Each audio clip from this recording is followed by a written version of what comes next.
Hello everyone.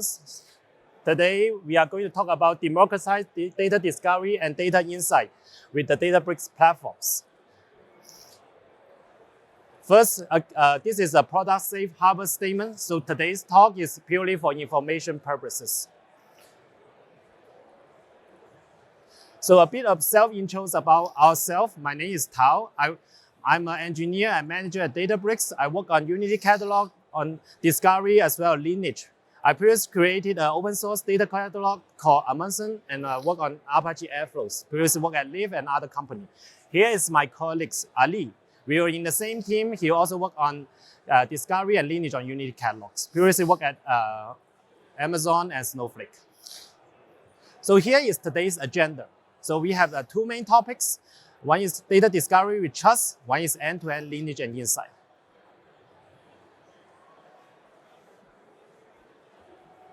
Okay, let's go to the first one, data discovery with trust. In Databricks platform, normally there's many personas, but there are two types of personas, main persona. One is what we call data producer.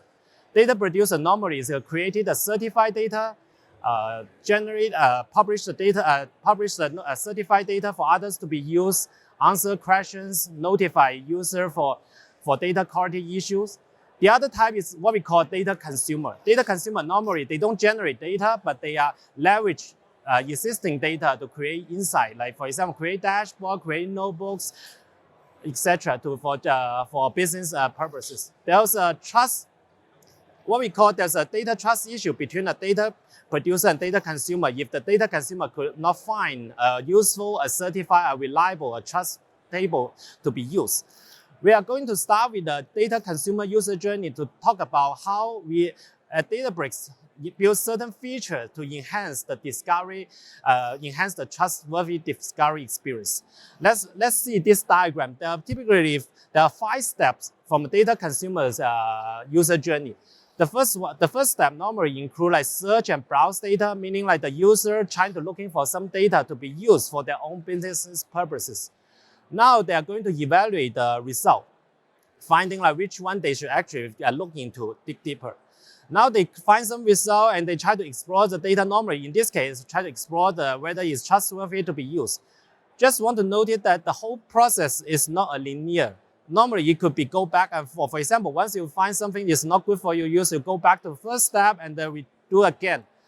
But once you find some data to be used, normally you also want to say, I don't have the right permission to access this table. You want to request access. Once the access is granted, now you go to the last step that you want to use the data to generate insight. I'll just do it. Yeah. So let's go for the first step, what we call search and browse. This is the first step in the data consumer journey that you want to find the useful information. There are 2 approaches normally. One is what we call search-centric. Search-centric is like normally user has some business question in mind. They have, for example, they want to do a fuzzy search. For example, it could be like based on business context, like description, tag. They just want to discover any relevant data set to be used. The other also research is like they already know some table name, but they don't know the full names. For example, they know the table name, they could know the prefix of the name, they just want to find the exact table. The second approach is what we call browse. Browse is like, normally you already use some data, but you want to quick access them. For example, I want to find all the recent view data have been used in the last few days, all the data set, all the entities I have been bookmarked a favorite, or even if I'm a first-time user, I want to just see all the most popular data set within this platform. Let's just dive into some improvements. For example, starting from search. So on the left side, we have a global Databricks had a global search feature that has been GA for a while. It provides a unified search capability to allow you to search all the entities within Databricks platforms. Recently we have made some enhancement. For example, we make it a full page so that each of the search results could have more metadata, bring more trust signal to tell user whether this table is the one that you want to use. And also recently we also add like some natural language so that user they could also even ask questions like in a natural language way, and we're doing semantic search to showing the most relevant result. And the result ranking also could be changeable, could be using a default ranking or could be sorted by popularity. On the right side is what we call schema browser. It provides in-context discovery. It provides in-context discovery experience. It's like, currently this is available in notebook, editors, label editors, and so on. So the user doesn't need to jump back on the Catalog Explorer. And we have been making a lot of improvement in search integration so that user could search through the whole tree hierarchy. And the second enhancement we have did is on browsing. Catalog Explorer serves as a single pane of glass for all the Unity catalog from both discovery point of view as well as governance point of view.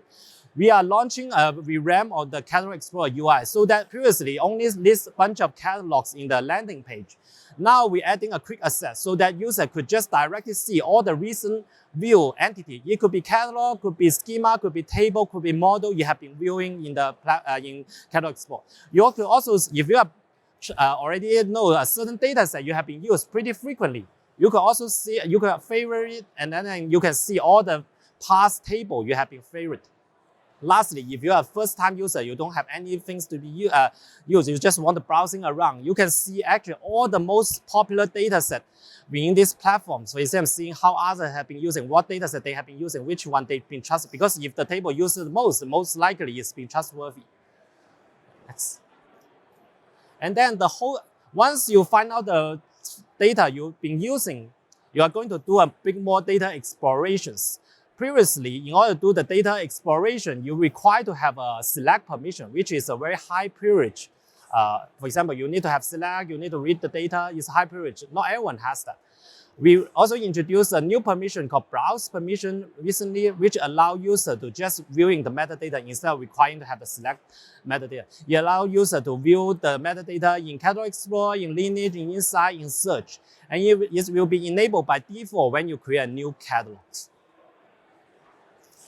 And then once you find out the table to be used, you want to dig deeper to understand whether this table or entity is trustworthy to be used. We also launching a features recently, what we call the overview pattern for all the Unity Catalog entities, provide a single pane of glass to showing all the trust signals for this entity. It's showing, for example, popularity, tags, and then later will be health quality. And then we're also showing the AI generates comments. For example, if you want to see how this table have been being used, and you don't know what it is used, AI will be summarized for you.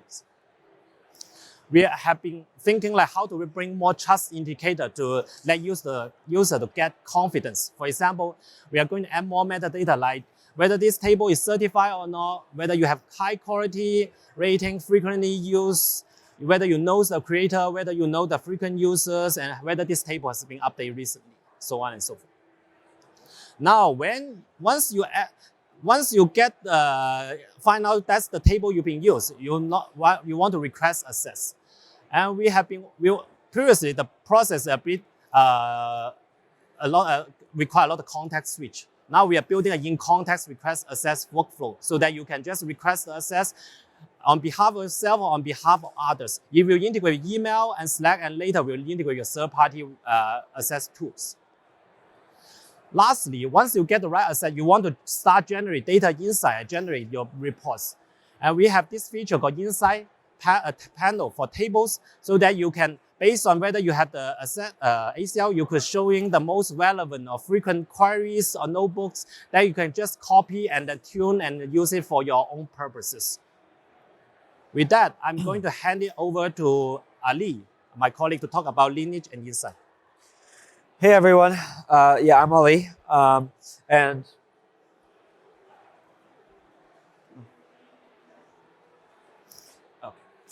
and I'll start today where Tao left off.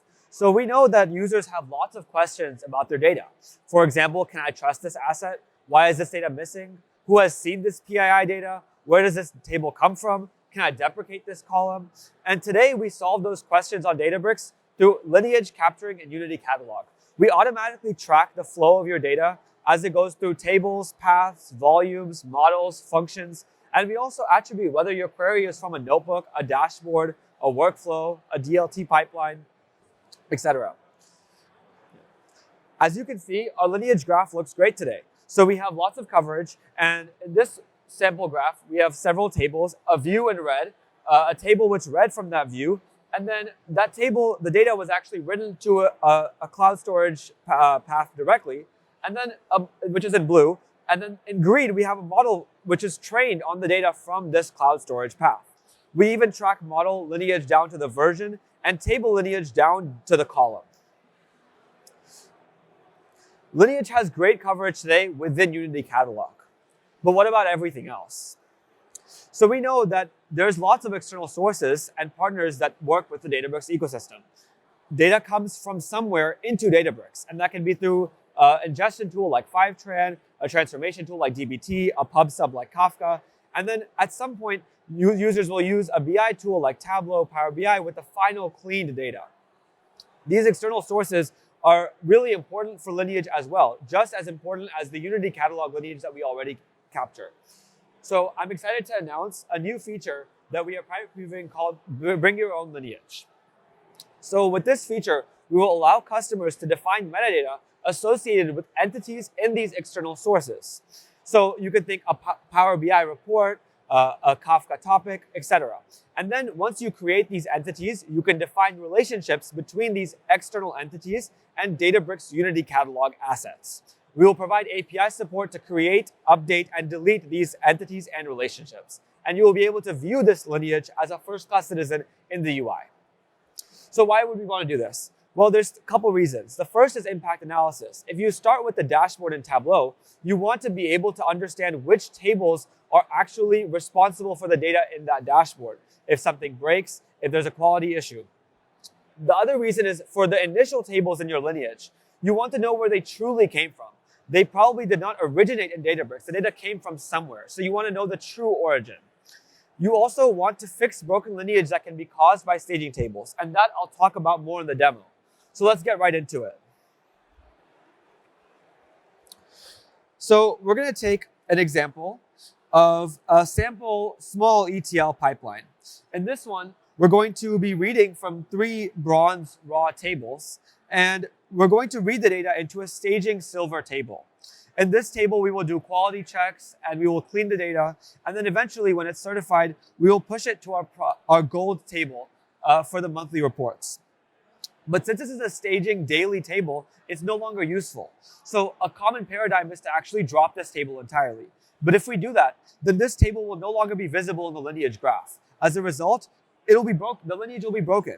If you wanted to do impact analysis on our gold table here, we wouldn't be able to figure out which tables it came from.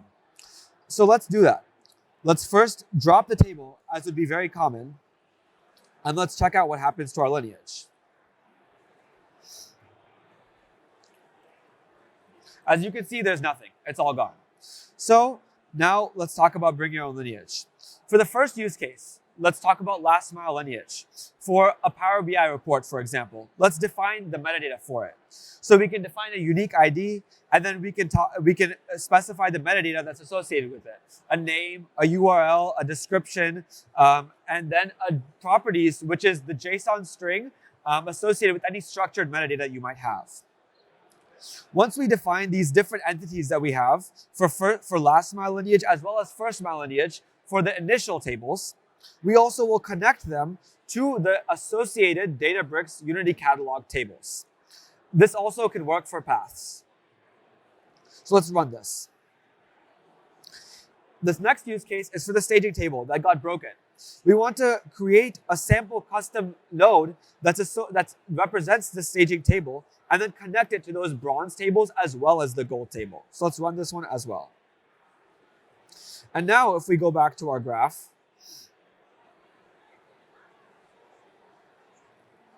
we can see a couple things. So let's start with the last mile lineage. If we click on this node, we can see the metadata that we just added as well as the structured properties. We get fancy links if you want to go into that asset directly. And if we if we go to the other direction, we can now see this staging table node. So even though the real table got cleaned up, we can connect the lineage as it should have been. And when we expand the staging table on the left, we see those same bronze tables that we saw before. Now, we also added some first mile lineage. So if we expand each of these bronze tables, we can also see each source of the actual original data. One of them is from Fivetran, one of them is from Kafka, one is from DBT. And now if we look at, oh, I keep doing that, sorry. If we look at our overall graph, once we expand everything,